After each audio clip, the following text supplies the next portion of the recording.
My dear friends, the month of July traditionally is the month of the precious blood. And somebody who often comes to this Mass on a Sunday asked if I would offer Holy Mass in honour of the precious blood. So I would invite you to come with me on a journey and reflect on this blood which has washed and freed us. The precious blood, as we have just heard from the Gospel here given by an eyewitness, came out on Calvary even unto the last drop, so that blood and water came out in the end. Now, over the years, since this cleansing of mankind, that precious blood has not only cleansed souls, healed bodies, and brought back peace where there was discord, but it has also made itself known. It has jogged and nudged when the sacred was forgotten. I have before me not one, but 3 books, 2 in French and 1 in English, on Eucharistic miracles. And these are collections of reminders over the century. I just paused this morning over one while looking for another one in my mind. It was the one that happened in Ferrara, precisely because it was specifically of the precious blood. There, the Blessed Sacrament was abused, and it spurted out blood, and with such energy and force that the traces of that blood splurted from the host are to be seen very high up in the church in Ferrara, so it must have gone quite a height, right up into the ceiling area. But what caught my eye was something I had come across years ago in France, but I was glad to find again this morning. It happened in 1668 in Les Ulmes in France, a very poor parish. The priest there was curé, that is parish priest, and he was assisted by another priest who happened to be his brother. This good curé certainly had faith and was good at heart, but he had a weakness of the flesh. Now, this was in an area menaced by Protestantism at the time, and the Lord obviously was concerned about this because he didn't want to fuel anything in the way of public scandal.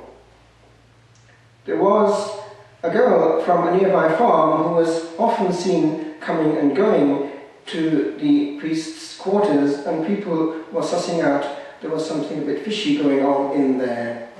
Now, one day they were all, the whole parish, in prayer.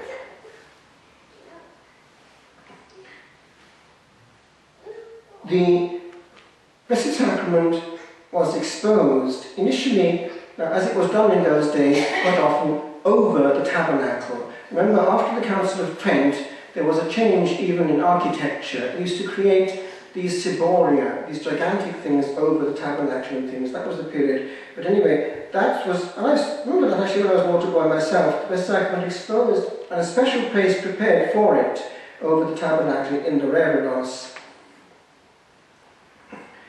Now, therefore, what was happening? Adoration as usual, nothing abnormal. Until at a certain point, the priest started to be bewildered. And the 2 priests actually were also bewildered. And the people too were bewildered. There was no fooling, there was no illusion possible. they were all seeing the same thing. The Lord was showing himself visibly in the monstrance. The two priests tried to intone chants, and each time they had to stop because their throat was blocked out of emotion. So eventually the monstrance was brought down to the level of the altar itself, more close to the people, and through a spontaneous inspiration, the curé said to the people, "Come and adore and observe," and they came. They came and they all saw closely, except one, whose name was Jean. This good man immediately fell to the ground in adoration and would not lift his eyes. They tried to nudge him and pull him. "Look, the Lord is there." And the second time he went prostrate and did not want to look. He explained himself afterwards that if he had looked, he would have lost forever the merit of faith. That's interesting. It's the beatitude that our Lord pronounced to St. Thomas, our own actually. Those who have not seen. The same thing actually happened in another miracle with the Holy King of France, Saint Louis, when he heard that the Lord was appearing at the Blessed Sacrament. He did not want to look for the same motive.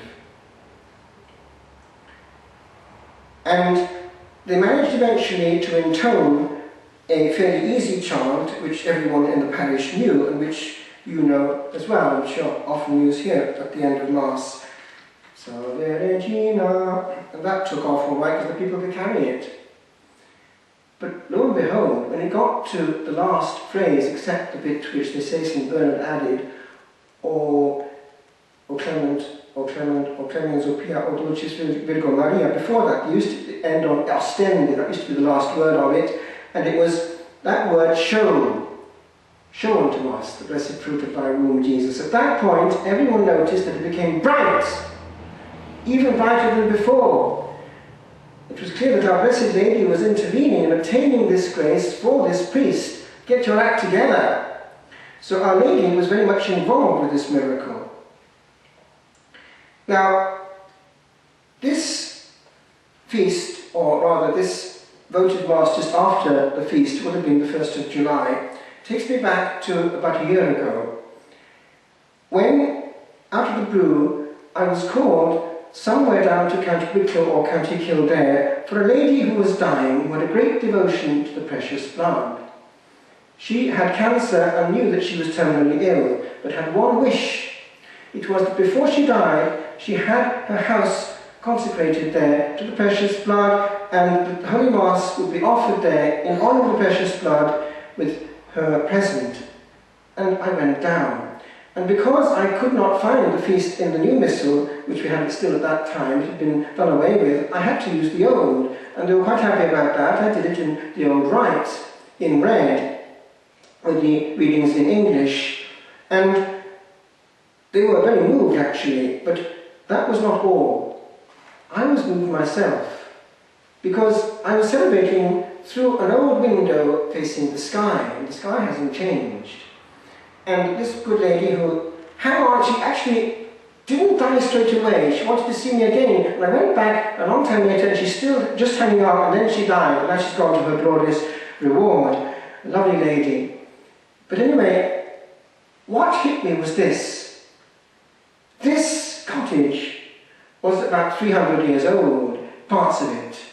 And I was celebrating as would have been celebrated when it was built, the same sacred mysteries in the same rite, under the same unchanging sky, and with the same pattern of limited and fragile time against eternity.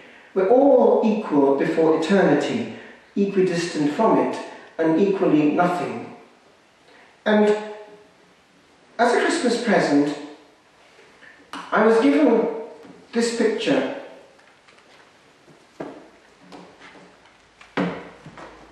which to some of you may have seen elsewhere. It's quite well known. Can you just about see what it is? It's the Mass offered way back in penal times in Connemara, in one of those cabins, thatched cabin there, cottage cabin, whatever you want to call it, in the back of Beyond in Connemara. And it is pretty close, I would say, to reality. The artist was a good artist, and that can almost be taken as a photograph of what was going around in those days. Now, there are lots of interesting details. I'll try and point a few out to you.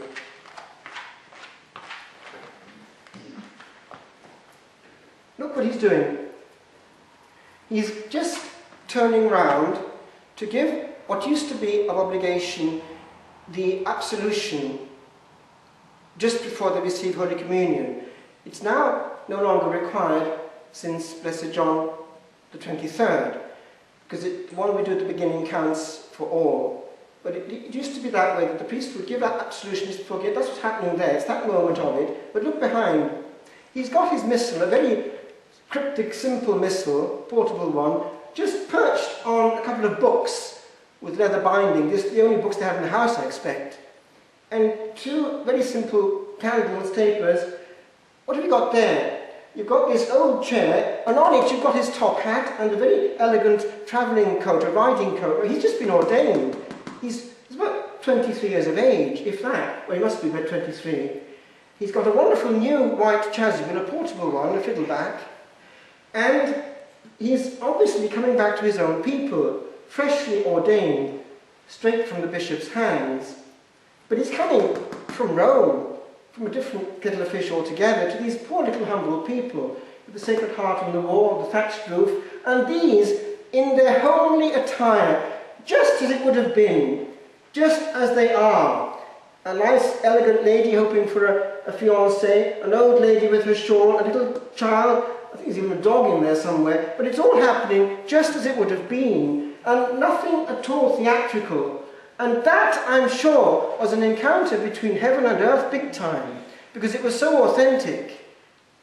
Only God was involved, and just think of the way that their hearts would have warmed before that priest came on his long journey on horseback, and how they would prepare with rosaries before, and probably confession before, each one of them, I expect, and how they would have thanked the Lord after he had been on that visit which brought them the Lord of hosts himself. Now, why am I bringing all this up?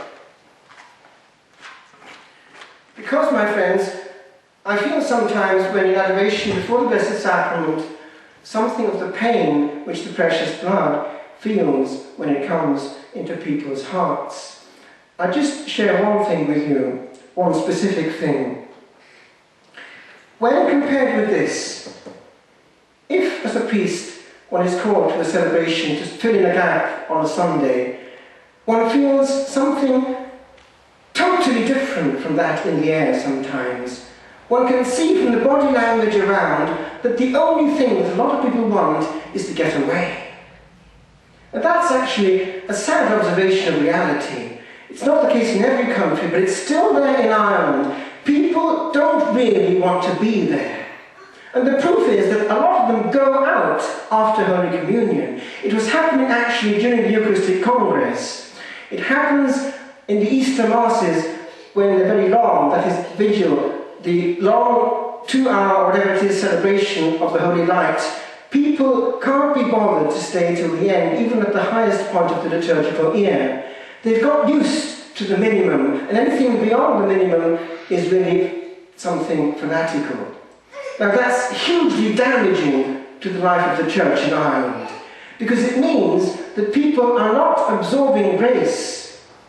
People are fidgeting, and they won't listen for any length of time, and they won't receive well the Blessed Sacrament, because the graces of the Blessed Sacrament depend to a large extent on the availability of the mind and heart of the receiver, because potentially they're all there, but it's a package yet to be unpacked. And how many are unpacking those graces? And the proof is, what happens when the priest gives the dismissal at the end? There's a huge eruption, explosion of chat. What are they talking about? The football match and the weather. Where's the Lord in his house in all that?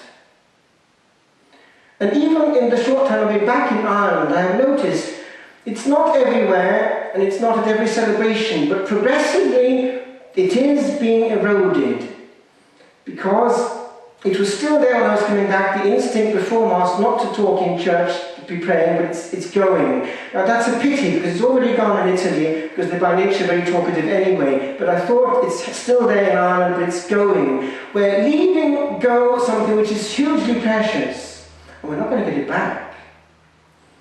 But the Lord is getting it back in his own discreet way. How? He's putting in the hearts of people like yourself the desire to have Eucharistic adoration. That's where he's getting his own back. Because there, it's only you and him. There's nothing human. And if you do it especially on your own at night, or any time when there's no one else there, he'll speak to your heart, and I promise you, he'll make you feel the same pain.